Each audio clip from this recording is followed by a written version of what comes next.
Welcome to the second harvest of Silicon Valley's virtual food safety training in partnership with Feeding America and ServSafe Guidelines for Food Banking.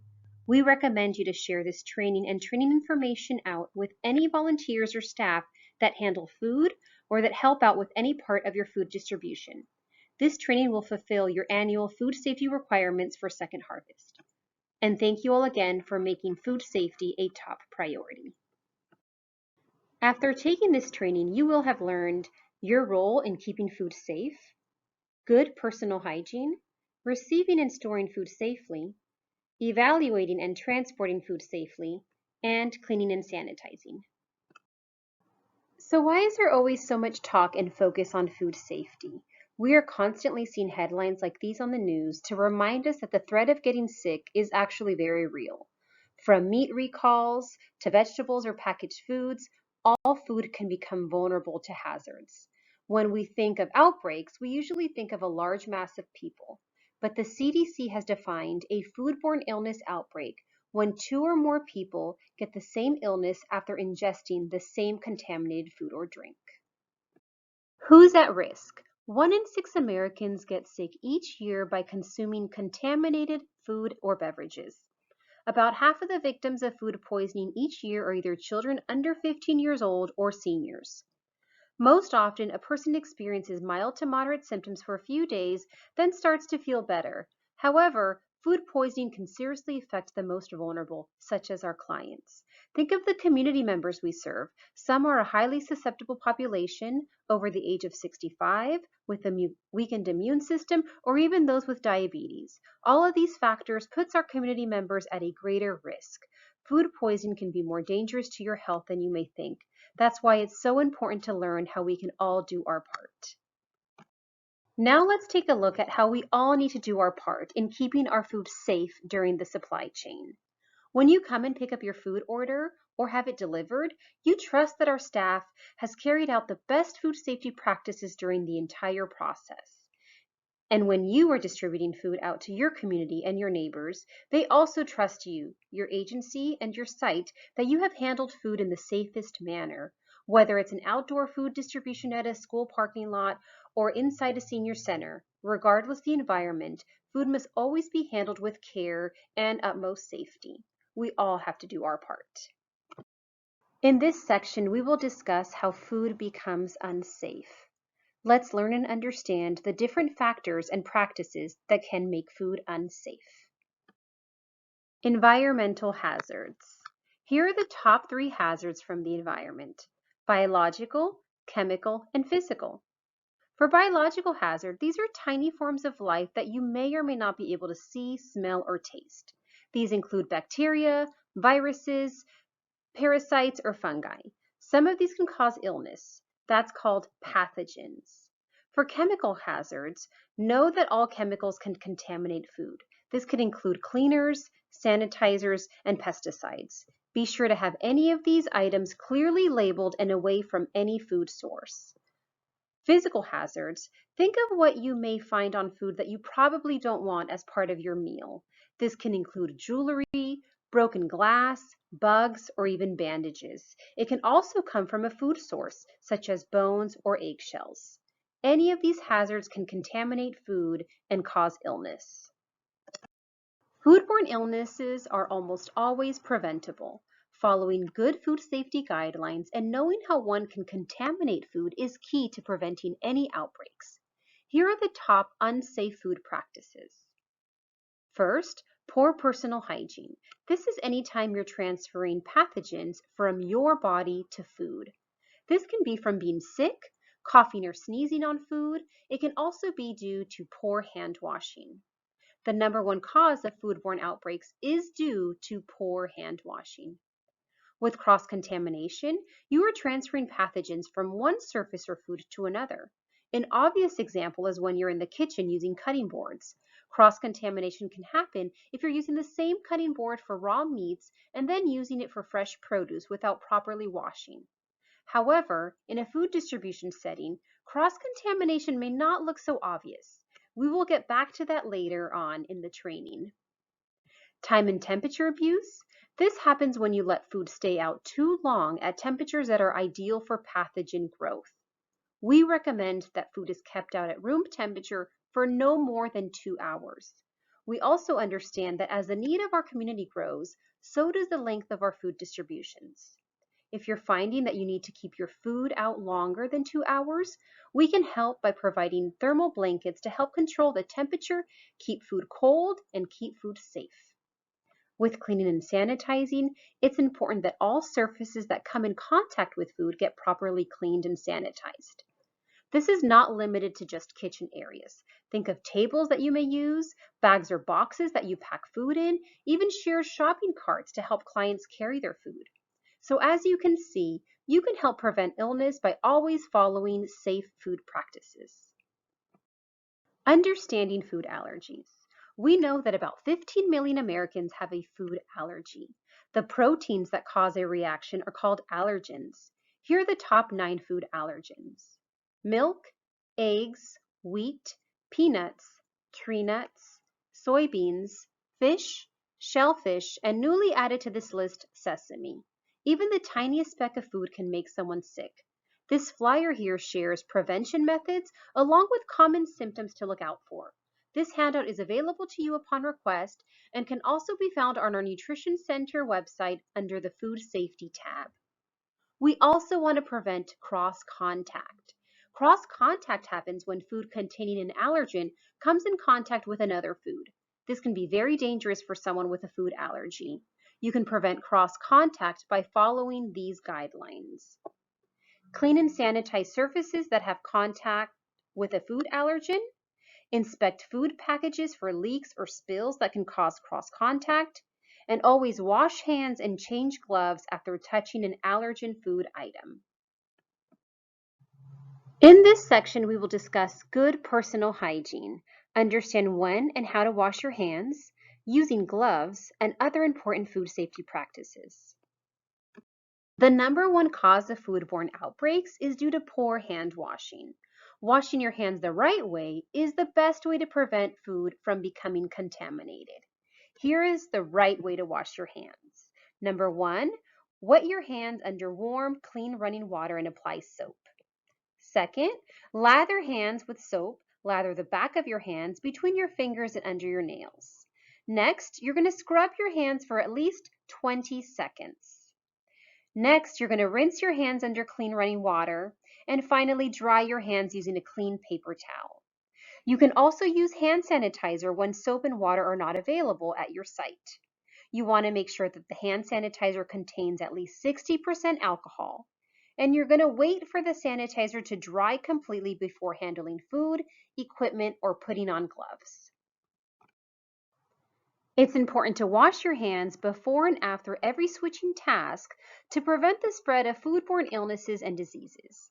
You should wash your hands before, during, and after handling or preparing food items, especially food with a known allergen, after handling all raw meat items, fresh or frozen, and after using the bathroom and handling the garbage. Here are some more important practices when working in or around the food handling areas. We ask that you remove jewelry. Jewelry can be a physical hazard if found in food, and rings and bracelets can also harbor harmful bacteria. We ask that you remove them when in the kitchen or working in or around food handling areas.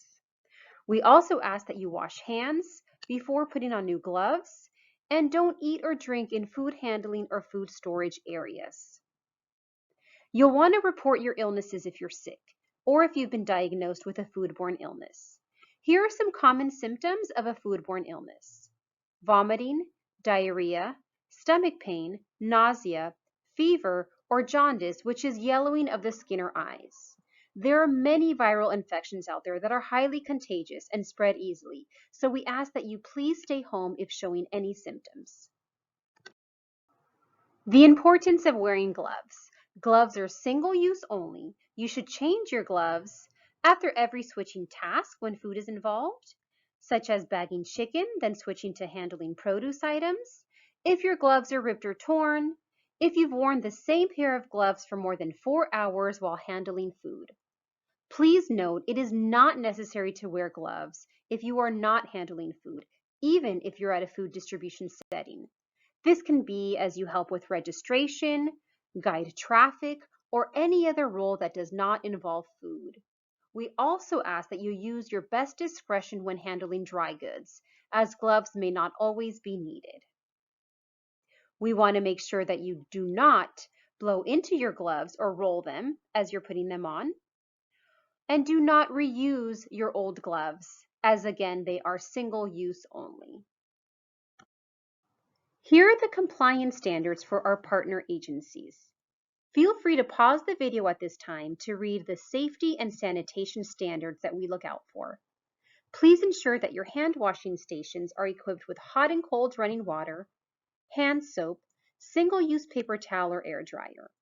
You'll also want to make sure that your hand washing station is easily accessible for your staff and volunteers and not used for storage. In this section, we will discuss receiving and storing food safely, learn about controlling time and temperature, inspecting food during receiving, and storing food safely. Bacteria can double in as little as 20 minutes when left in ideal conditions. These factors below all contribute to bacterial growth: the right food, time, temperature, such as the danger zone, pH level, oxygen, and moisture. Controlling time and temperature. Pathogens grow rapidly between the range of 41 degrees Fahrenheit and 135 degrees Fahrenheit. This temperature range is referred to as the danger zone. This is the temperature that supports bacteria growth. You'll notice that if food is not in the refrigerator or the freezer or in the cooking process, it's most likely sitting in the danger zone. But remember that time also plays a big factor in bacteria growth, not just temperature alone. In the next slides, we'll share best practices in order to keep your food safe and at an ideal temperature. Here are time and temperature guidelines. Store or distribute food immediately after delivery or pickup. Record food temperature at delivery or pickup if possible. Distribute food within 2 hours when possible.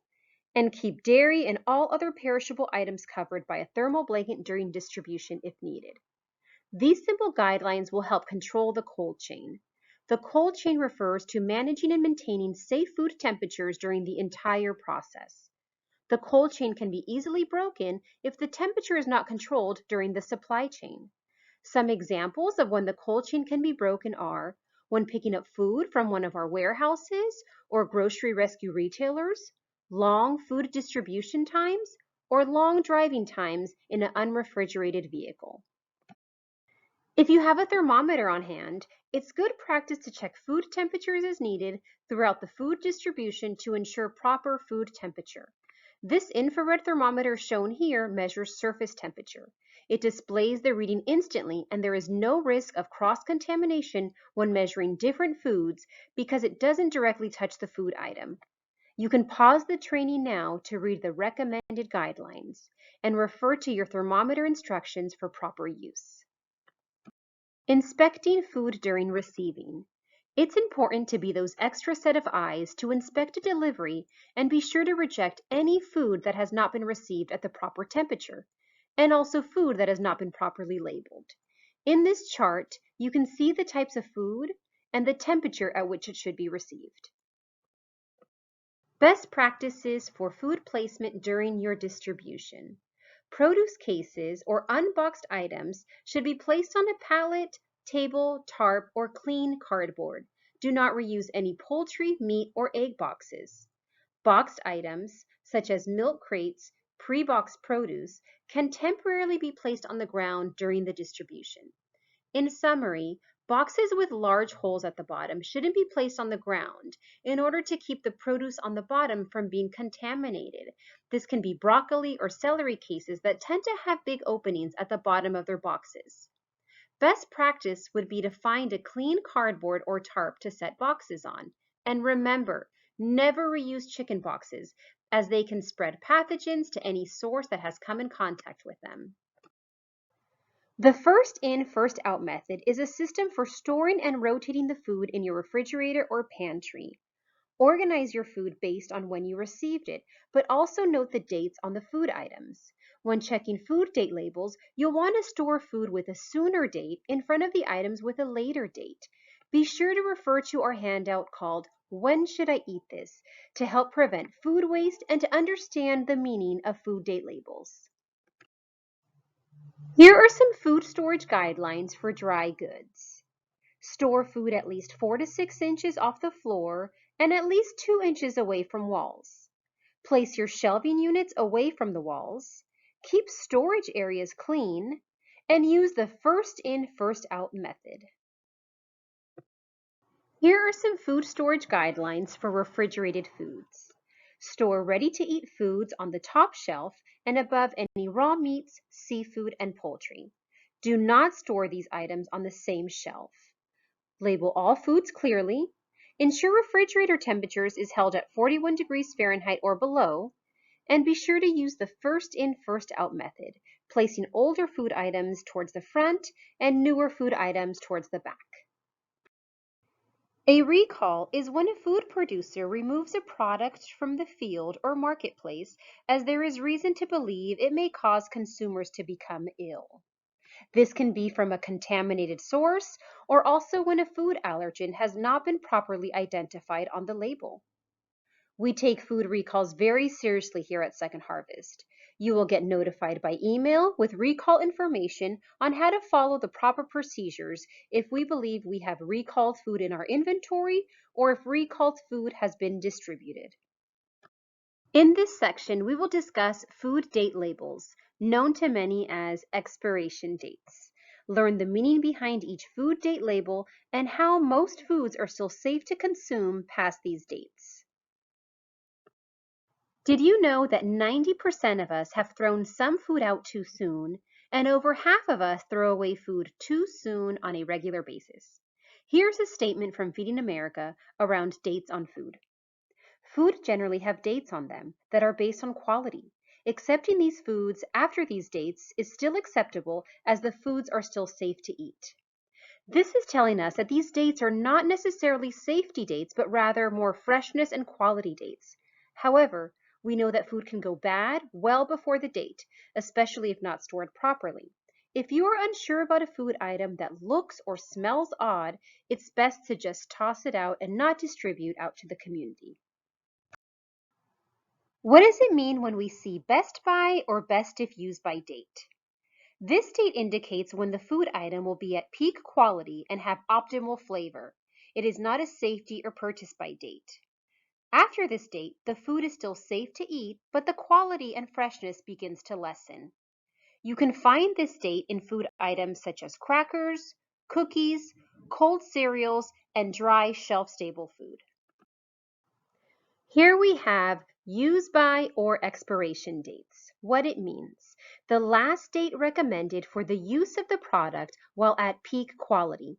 A use by date is not a safety date except for baby formula, baby food, nutritional supplements, and drinks. Baby food and nutritional items should be discarded when past the date and never distributed. You can find use by and expiration dates on food items such as bacon, lunch meat, baby formula, and nutritional supplements. What does the sell by date mean? This date informs stores how long to display the food item before pulling it from the shelves. This is not a safety date. Stores often donate these food items as they are still safe to eat. You can find the sell by date on food items such as breads, milk, yogurt, cheeses, eggs, lunch meat, and packaged salad mixes. What does the freeze by date mean? This date indicates when a food item should be frozen to maintain peak quality if not being consumed soon. Food can still lose its quality or texture in the freezer over time, but still safe to eat. Always remember to follow proper steps to safely defrost meats to prevent any foodborne illnesses. You can find more tips on the proper ways to defrost on our poultry safety handout. In this section, we will discuss evaluating and transporting food safely, evaluating the conditions of food, inspecting your delivery, and distributing food safely. We are fortunate to be in an area where we can get an abundance and variety of produce from local farmers and from the California Association of Food Banks at a fraction of the price. A majority of the produce we receive is number 2 quality, not retail grade, may have some cosmetic defects, and you might find some unusual shapes and sizes. This produce, odd shapes and all, are still packed with nutrients and are safe to consume.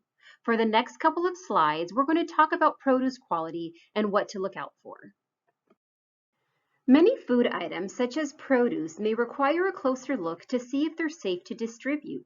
Never assume that the product is safe without inspecting it. A lot can happen from the time produce gets received into our warehouse to the time it gets to your hands and ready to distribute. We can have pallets of produce that look perfectly fine, only to find out that the bottom produce of the pallet has gone bad. It may be perfectly ripe when sorted into our boxes, but may have gone bad by the time it's ready to distribute. This is why it is so important to have volunteers help look through the order to ensure our clients are receiving the best quality we can give them. On the next slides, you'll learn when to sort through produce. And just for more content, when we say bad produce, we're referring to produce that is spoiled, has visible mold, bad unusual odor, and has cuts and slips. And if you're not sure, please take a picture and contact us. What is the proposed quality standard? We have a 25% rule to help. If 25% or less of the produce is bad, you are expected to sort through the produce and not distribute any bad quality produce. You must look through most cases to determine the percentage. Now you can still report back to the food bank when product falls under 25%, and our staff can still report it on the issue tracker.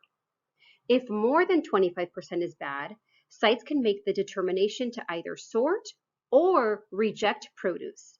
We encourage you to sort produce when possible. You must look through most cases to determine percentage and take pictures. You should also report back to the food bank regarding the quality, and staff must report it onto the issue tracker. We want to encourage you to inspect most produce before deciding to send it back. Any produce with cuts and slits should be discarded as well.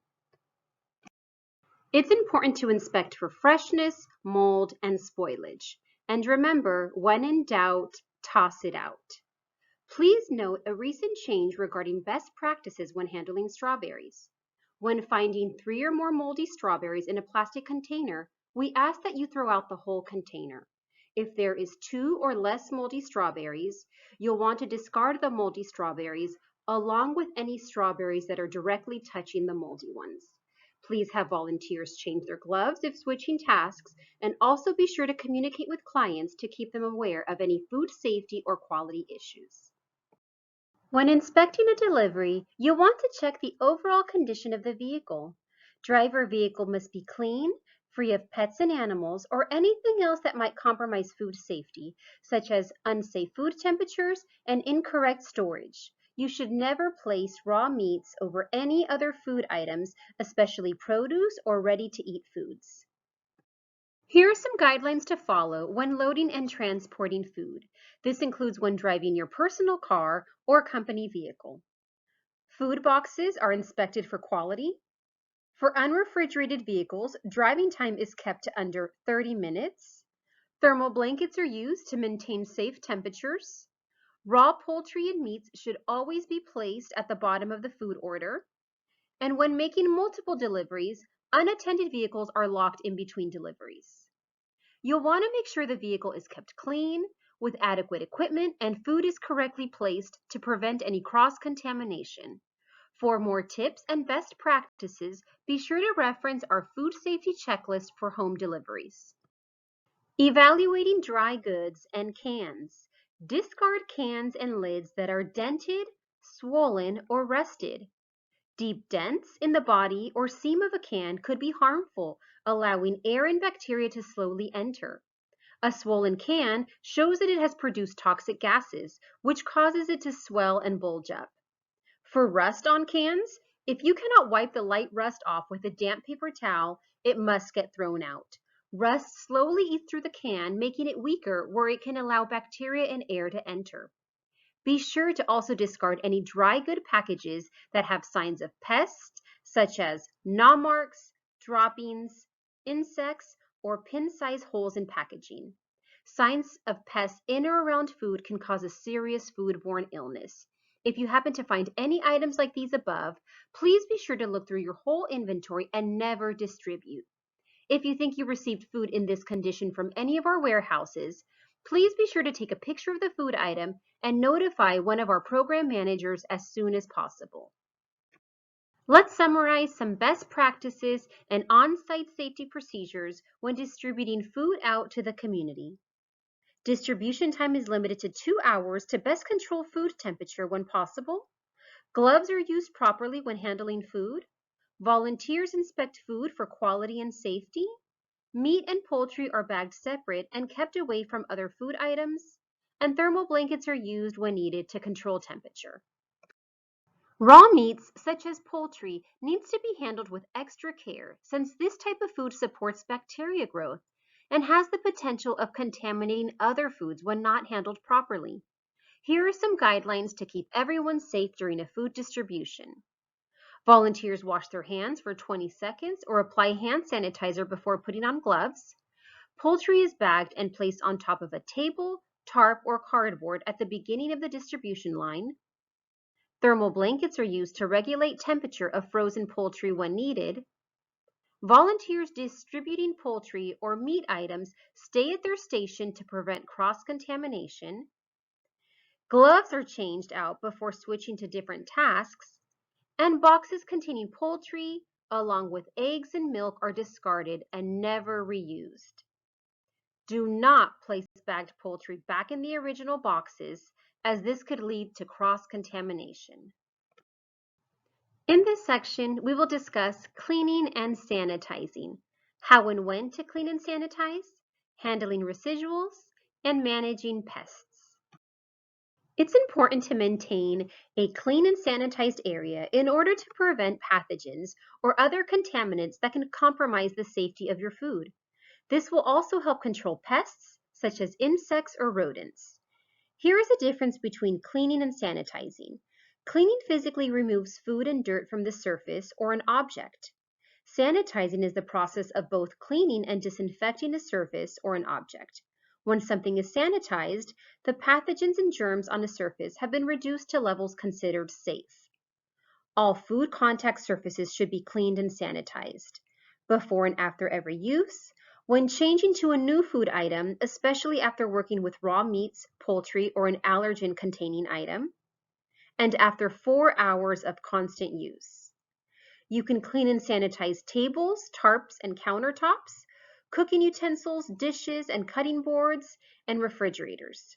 You'll also want to sanitize all frequently touched surfaces, such as doorknobs and bathroom fixtures. Here are the steps to properly sanitize a food area, such as dirty dishes, countertop appliances, or distribution tables. You'll want to scrape or remove any food from the surface. Wash the surface, rinse, sanitize, and then allow the surface to air dry before using. We've highlighted a DIY solution for food contact surfaces. You'll want to mix 1 tablespoon of unscented bleach with 1 gallon of warm or cool water. Allow the solution to stand for at least 2 minutes before you wipe down, or you can have the solution air dry. You'll want to make a fresh batch every 24 hours and keep in a closed and labeled container or spray bottle. Handling residuals and cleaning up. Residuals and waste. Discard spoiled produce on site when possible. If not, place spoiled items in a residual bin. Place residual bins away from food distribution to prevent contamination. And do not let clients pick out food from the residual bins. With cleaning up, you want to wipe and sanitize tables and tarps that have been in contact with food, and you want to sweep the area to prevent pests. Also, when handling garbage, remove garbage as quickly as possible and be sure to keep garbage containers covered when not in use. Be proactive when spotting the first signs of pests, big or small. Following some simple guidelines from this training will help prevent pests and keep you, your food, and your community safe. Pests are a major food safety risk. They can transfer pathogens onto food and make people sick. Insect parts and rodent droppings are a source of physical and biological hazards. You'll want to know the signs: droppings, gnaw marks, or damage on food, and nests. You'll want to discard any food items if pests are spotted and notify your program manager or coordinator as soon as possible. All of the nutrition and food safety resources that we've covered here in this training are available on our website at our Nutrition Center at shfb.org/nutrition-center. You can also scan the QR code here to take you straight to our Nutrition Center.